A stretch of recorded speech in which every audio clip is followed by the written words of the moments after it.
Look around you. Feel the weight in the air.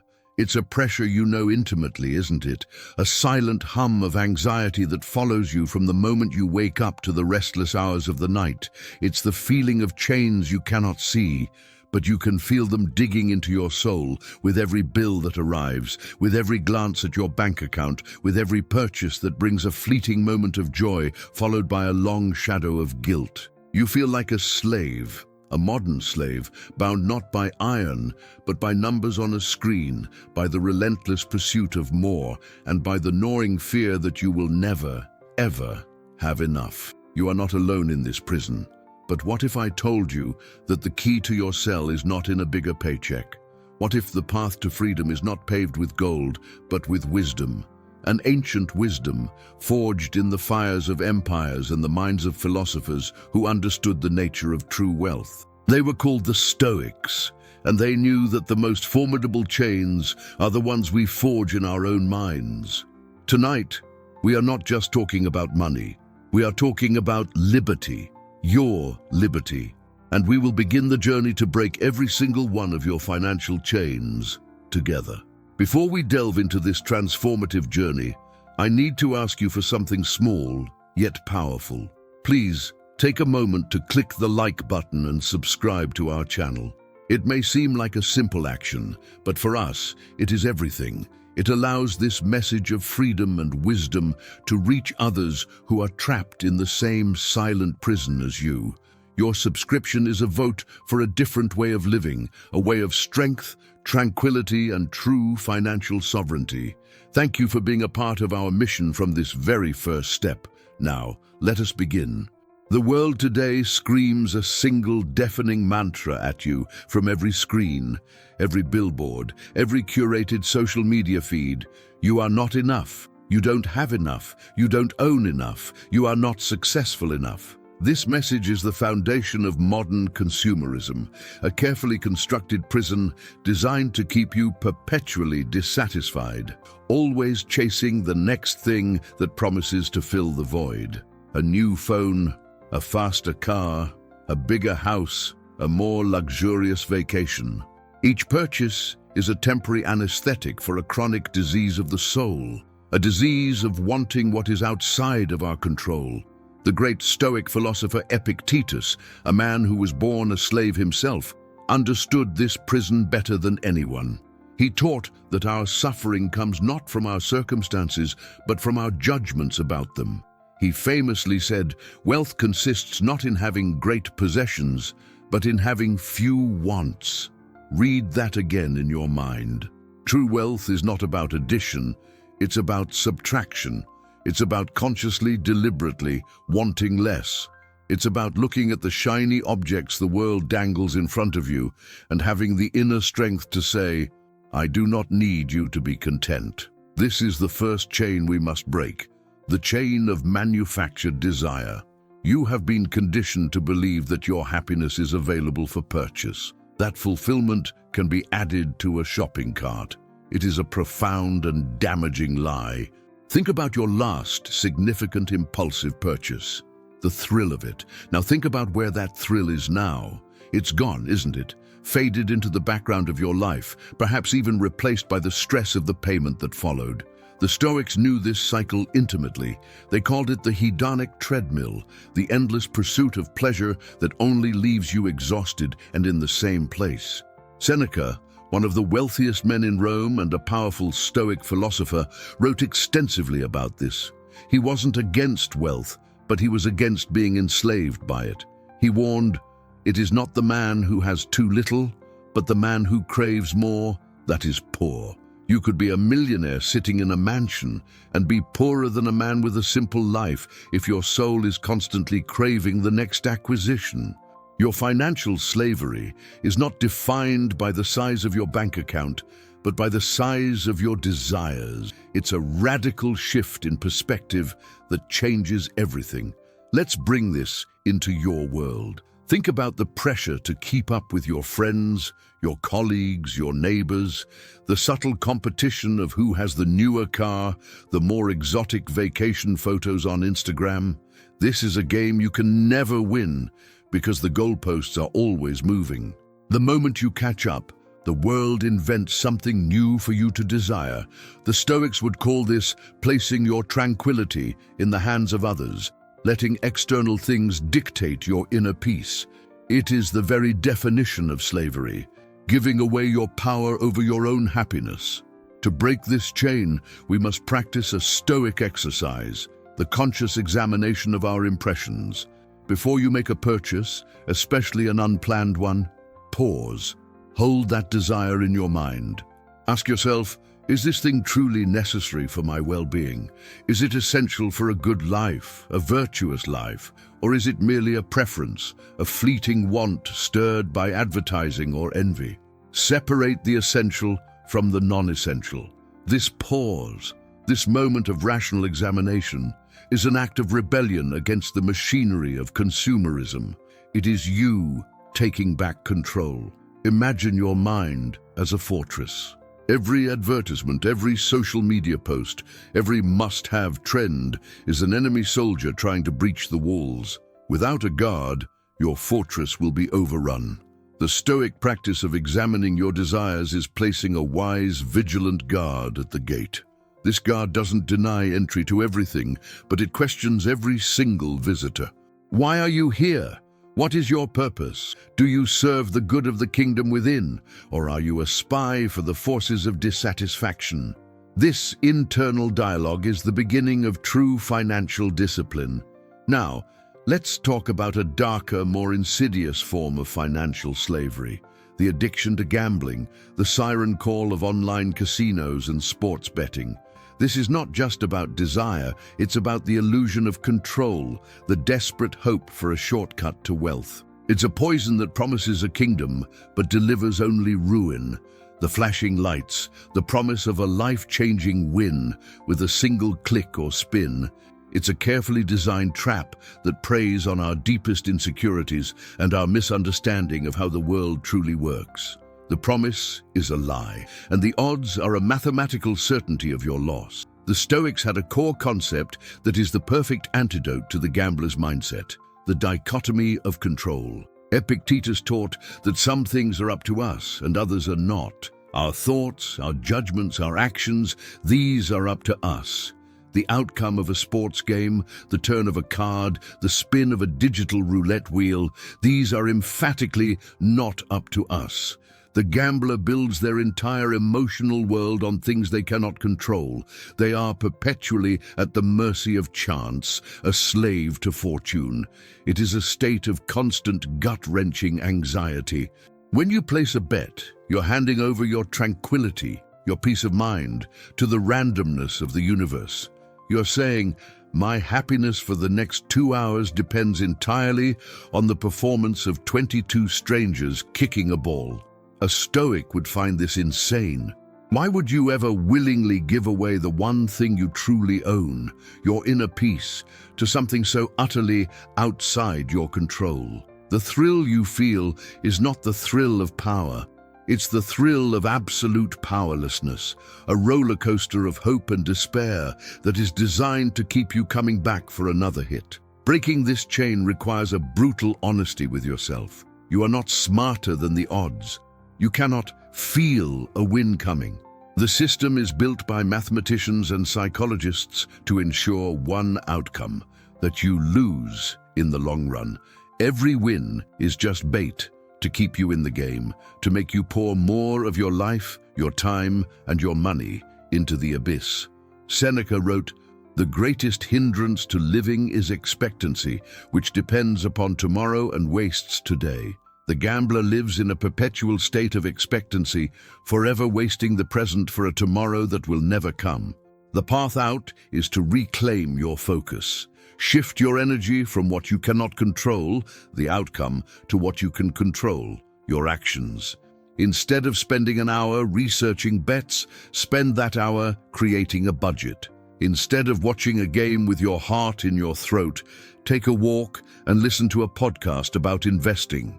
Instead of depositing money into a betting app, deposit that same amount into a savings account or an index fund.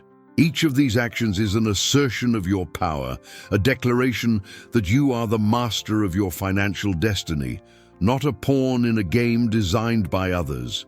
This leads us to another heavy chain: debt. Debt is one of the most brutal forms of modern slavery.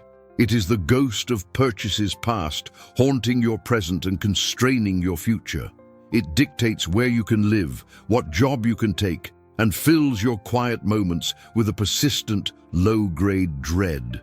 The interest payments are the daily tribute you pay to your master, a constant reminder of your bondage. It feels inescapable, a hole so deep that you can no longer see the light at the top. But even here, Stoicism offers us a rope. The Stoic approach to a monumental problem is not to be overwhelmed by its size, but to break it down into small, manageable actions that are within our control. You cannot wish your debt away. That is outside your control, but you can control your actions today. You can control the decision not to take on any new debt. You can control the act of making a budget and finding $10 of savings. You can control the phone call you make to your creditors to negotiate a payment plan. These are small steps, yes, but they are steps in the right direction. Marcus Aurelius, the Roman emperor and perhaps the most famous Stoic, wrote in his Meditations, "You have power over your mind, not outside events. Realize this, and you will find strength." The mountain of debt is an outside event. Your mind, your discipline, your daily actions, that is where your power lies. Instead of staring at the peak of the mountain and despairing, focus only on the very next step in front of you. Celebrate the small victory of not buying that coffee and putting the money towards your debt instead. Acknowledge the strength it took to cook at home instead of ordering takeout. This process builds momentum. Each small, disciplined act is a chip taken out of the prison wall. It might not feel like much on day 1 or even day 30, but over time, those chips create a crack, and that crack becomes an opening, and that opening becomes your escape route. The feeling of powerlessness begins to recede, replaced by a sense of agency. You are no longer a passive victim of your past decisions. You are the active architect of your future freedom. This is the Stoic path, not magic, but methodical, consistent, virtuous action. Consider the story of the traveler who wants to cross a desert. If he only focuses on the vast, shimmering expanse of sand before him, he will be paralyzed by the impossibility of the journey. But if he focuses only on walking to the next visible dune, and then the next, and then the next, he will eventually cross the entire desert. Your debt is that desert. Do not be mesmerized by its size. Focus on your very next step. That is all that is required of you today, and tomorrow you will do the same. That is how chains are broken, link by link. This brings us to the active building of wealth, not as a means to buy more things, but as a means to buy freedom. For a Stoic, the ultimate purpose of money is to purchase time and autonomy. It is the ability to say no to a job you despise, the freedom to spend time with your loved ones, the security of knowing that a medical emergency will not lead to ruin. Wealth, in this context, is a tool for a virtuous and tranquil life. It is the foundation upon which you can build your fortress of inner peace, insulated from the storms of fortune. The Stoic approach to investing is, therefore, not about chasing speculative stocks or cryptocurrency fads. That is just another form of gambling, of placing your hope in things you cannot control. The Stoic investor is patient, disciplined, and focused on the long term. They understand that true wealth is not built overnight. It is grown slowly, consistently, like a mighty oak tree.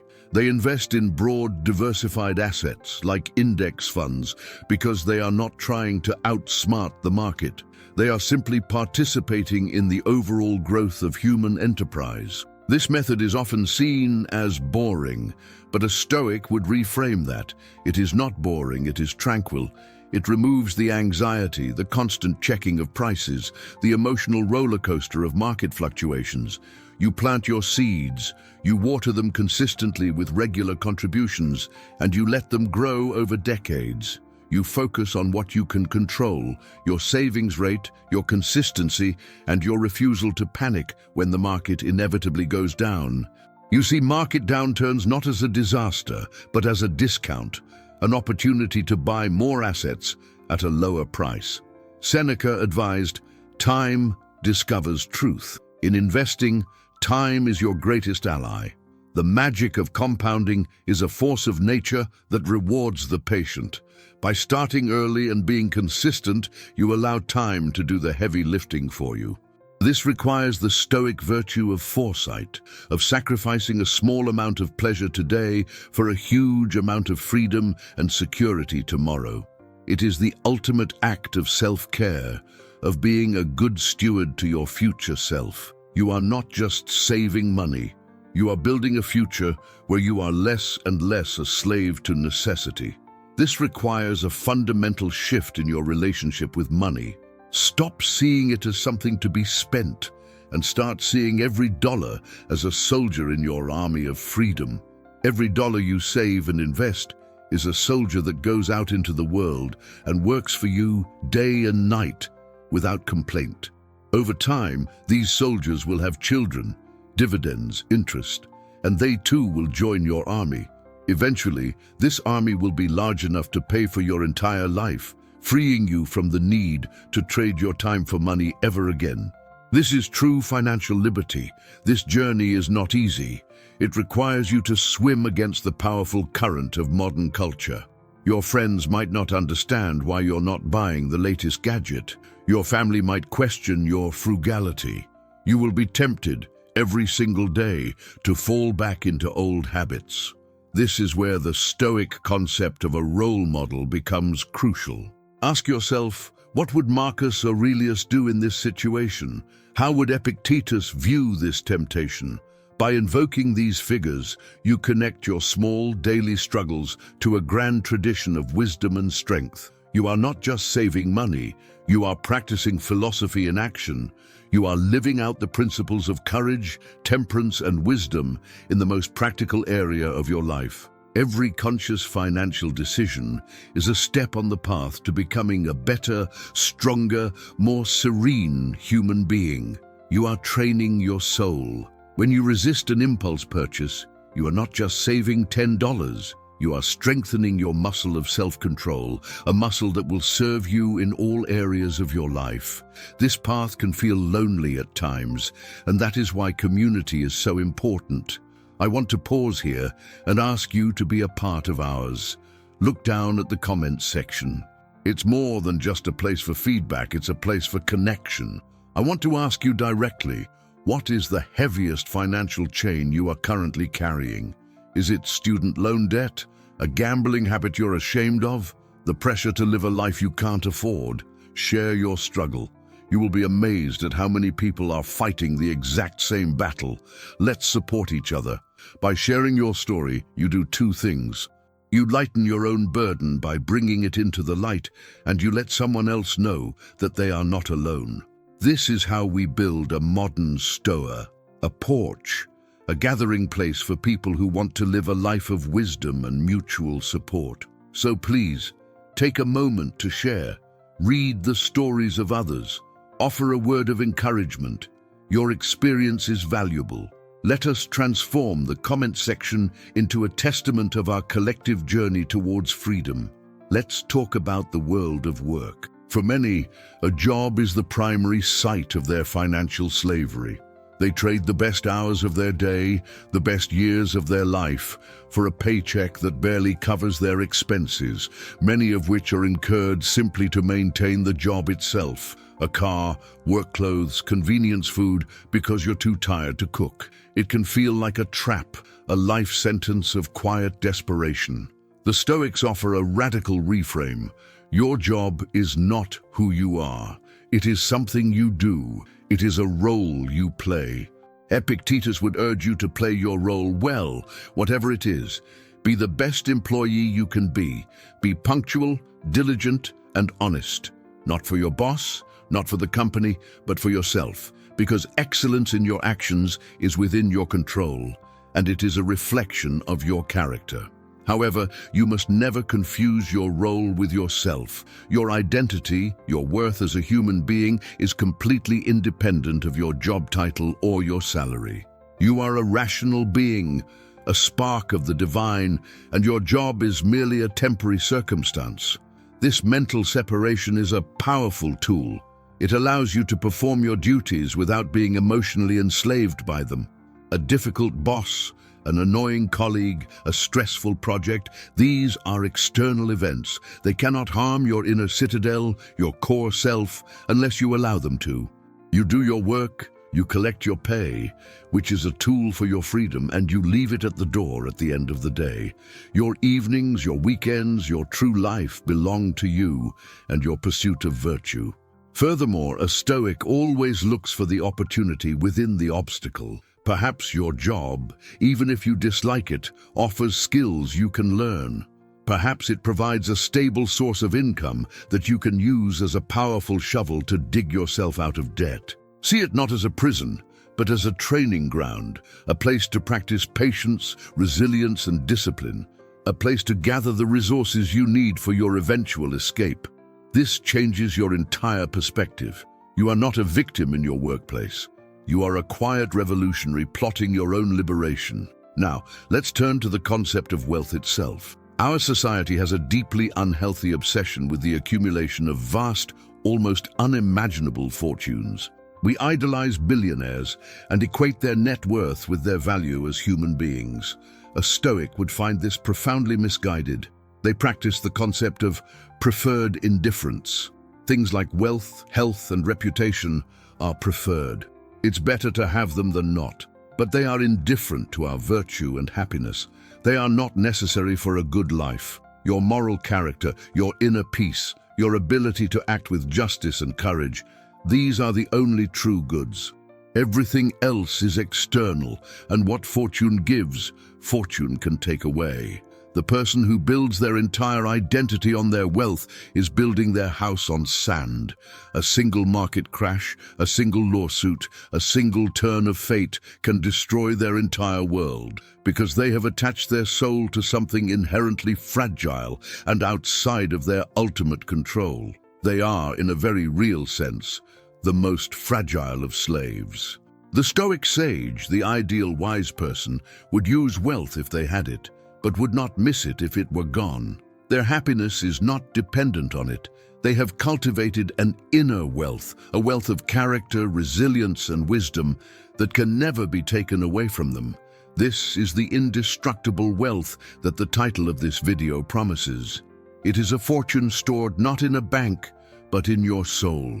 And the beautiful thing is that this wealth is available to everyone, regardless of their financial circumstances. To cultivate this inner wealth, you must practice voluntary hardship. This is a powerful Stoic exercise. Periodically, live as if you were poor. Eat simple food for a few days. Sleep on the floor. Wear your oldest clothes. As Seneca wrote, set aside a certain number of days, during which you shall be content with the scantiest and cheapest fare, with coarse and rough dress, saying to yourself the while, is this the condition that I feared? This practice does two things.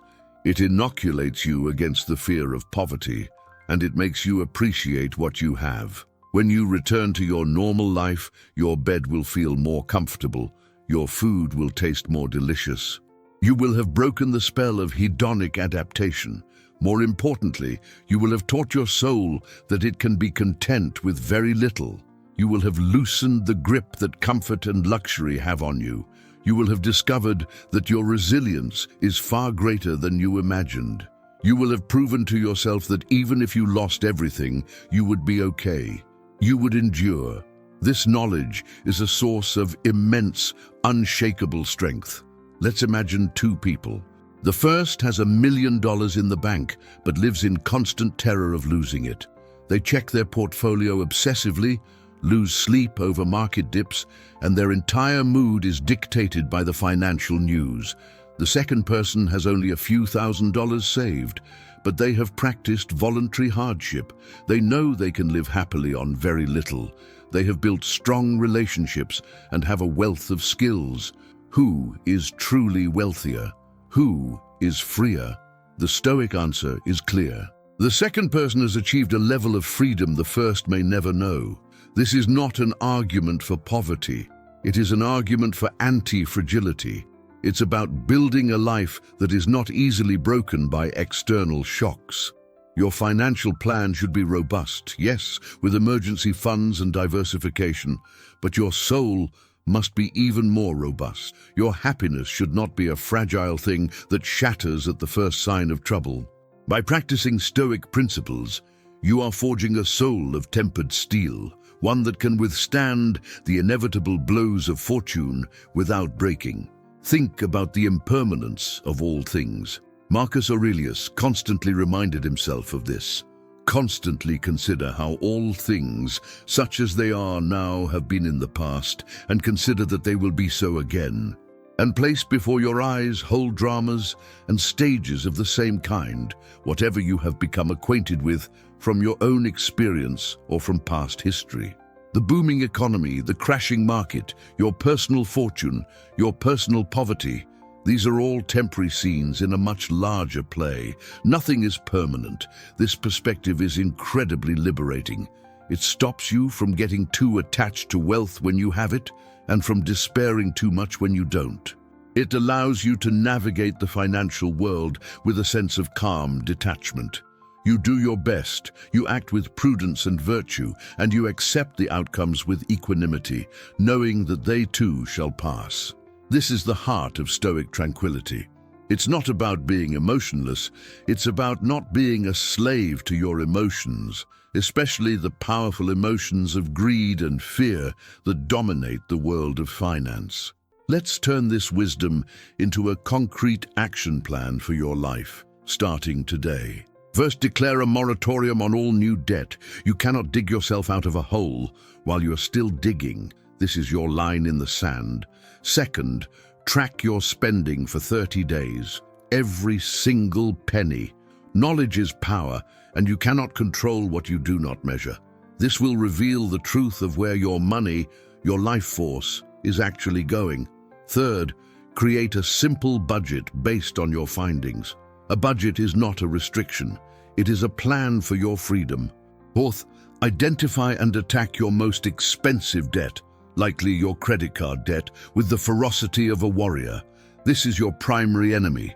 Every extra dollar you have should be a bullet aimed at its heart. Fifth, build a small emergency fund.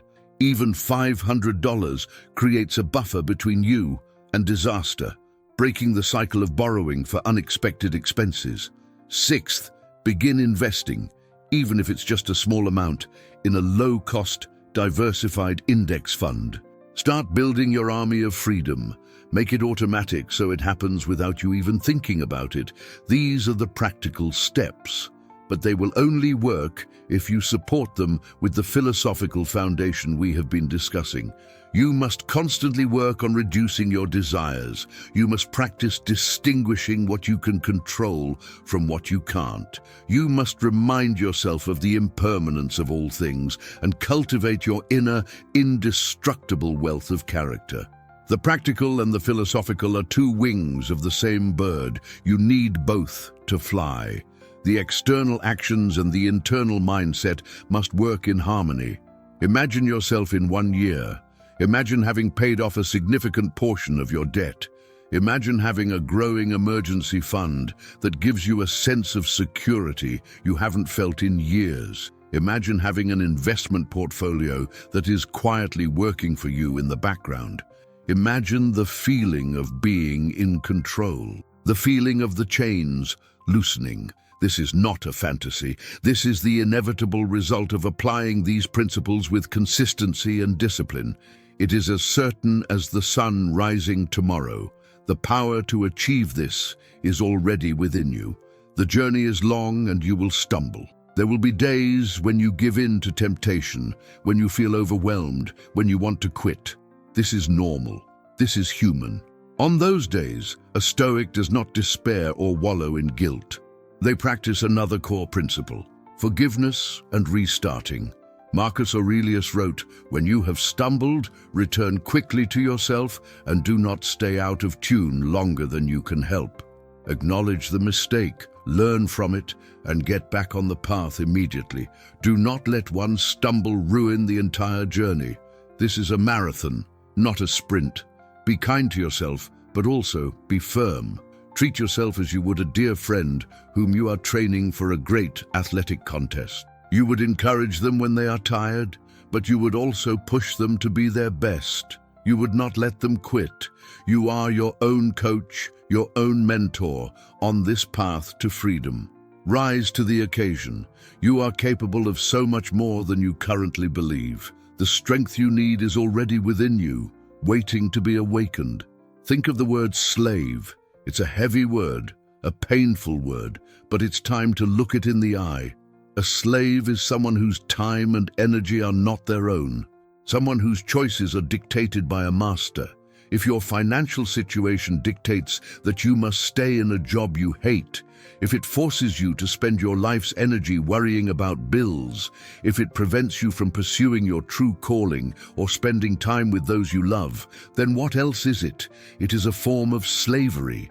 And acknowledging this truth, as painful as it is the first step towards liberation. But unlike the slaves of ancient times, your master is not another person. Your master is a collection of habits, desires, and beliefs, and you have the power to overthrow that master. You have the power to stage a revolution within your own soul. This is the promise of Stoicism. It is a declaration of independence for the human spirit. It tells you that your circumstances do not define you. Your response to your circumstances is what defines you. You are not a victim, you are a warrior. So as we draw this conversation to a close, I want you to feel the shift that has already begun within you. The ideas we have discussed are seeds. They have been planted in the fertile soil of your mind. Your job now is to water them. Water them with daily action, with conscious thought, with courage, and with discipline. Some of them will grow into mighty trees, providing you with the shade of tranquility and the fruit of freedom for the rest of your life. The path ahead is clear. The choice, as always, is yours. You hold the key. The prison door is not locked from the outside. It is locked from the inside. You have always had the power to walk free. The chains were never made of iron. They were made of thought. And you are the master of your thoughts. Break them. Break the chains of desire, of gambling, of debt. Break the chains of fear and envy. Step out of the darkness of your financial prison and into the light of a life lived with purpose, tranquility, and true, unshakable liberty. Your new life begins now. Thank you for spending this time with us, for walking this path of wisdom. Your attention is the most valuable currency you have, and we are grateful you chose to spend it here. Remember to subscribe and click the like button if this message resonated with you, so we can continue to build this community of modern financial warriors. We release new videos every single day to guide and support you on this journey. Stay strong, stay disciplined, and know that you are no longer a slave. You are the master of your fate.